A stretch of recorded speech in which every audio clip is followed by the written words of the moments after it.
The otter was alone in the wrong place. Not in the water, not tucked under a riverbank. She was sitting in the middle of a gravel road at 6 a.m., shaking, her dark eyes scanning the tree line like she was waiting for someone who wasn't coming. Chloe Miller almost drove past her.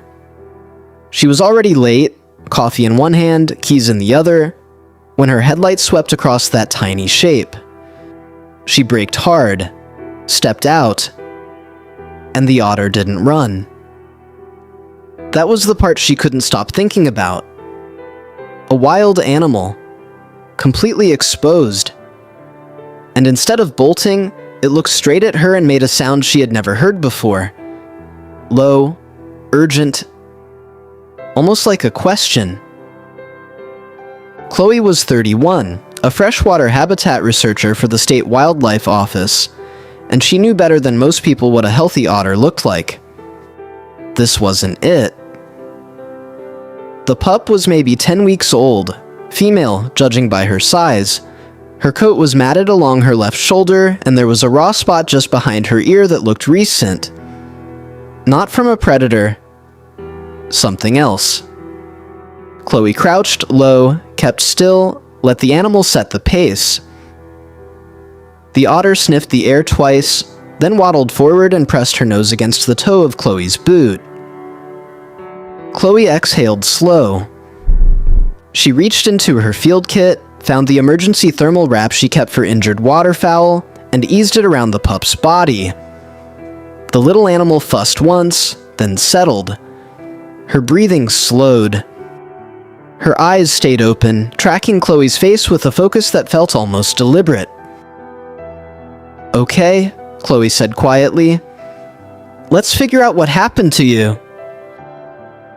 She didn't know yet that the answer would take 3 months. At the Wildlife Rehab Center on Route 9, Dr. Elliot Marsh had seen thousands of animals come through his doors. He hadn't seen one like this.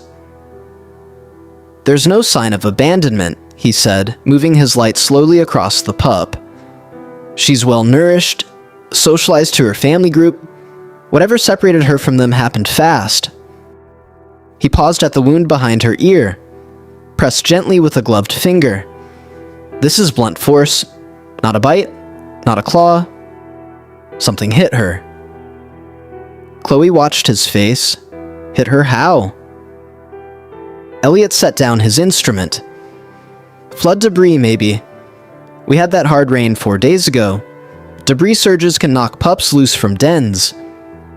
He said it matter-of-factly, but his eyes stayed on the wound a beat too long.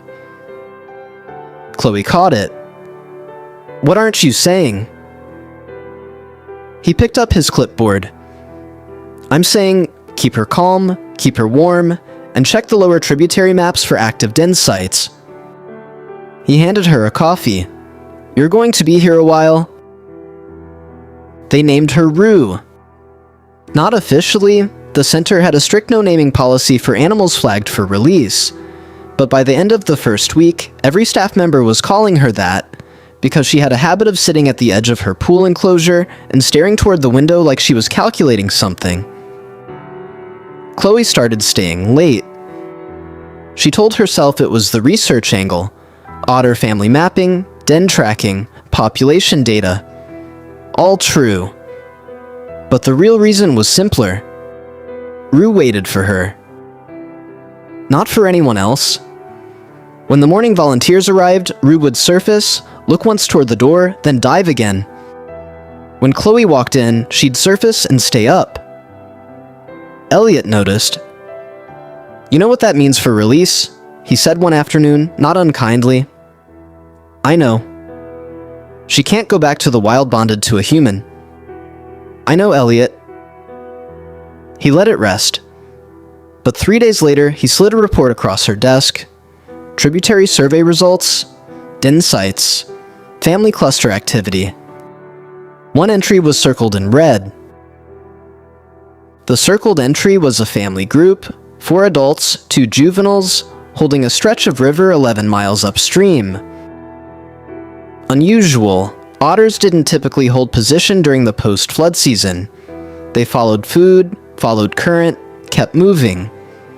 But this group had been documented in the same half-mile bend for 6 consecutive weeks. Chloe drove out the next morning before sunrise. She found them exactly where the survey said. She crouched behind a stand of river birch with her binoculars and watched the group forage along the shallows, smooth, coordinated, unhurried. Normal. Then one of the adults surfaced at the bank and went completely still. It wasn't reacting to Chloe. It was facing upstream, nose up, reading the air. A long pause.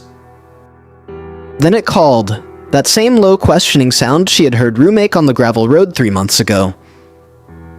Chloe lowered the binoculars. Her chest tightened.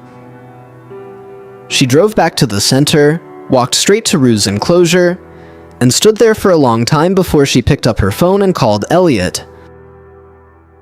Release day was overcast, which felt right. Chloe carried Rue down to the water's edge in a soft transport crate, crouched, and unlatched the door. She didn't reach in. She waited. Rue emerged slowly, nose working the air the way she always did. Careful, measuring. She took 4 steps towards the water. Stopped. Turned once and looked directly at Chloe. Chloe held still. Rue turned back and slipped into the river. She didn't dive immediately. She floated in the shallows, turning in a slow circle, adjusting to the current. Then, 40 yards upstream, there was movement along the far bank. The adult otter Chloe had watched for weeks surfaced and called. Rue's whole body shifted. She called back. Then she was swimming, fast, low in the water, closing the distance with a certainty that looked nothing like a 10-week-old pup shaking on a gravel road. Chloe stayed until she couldn't see her anymore. The river moved past, indifferent and constant, the way rivers do. But she stayed anyway,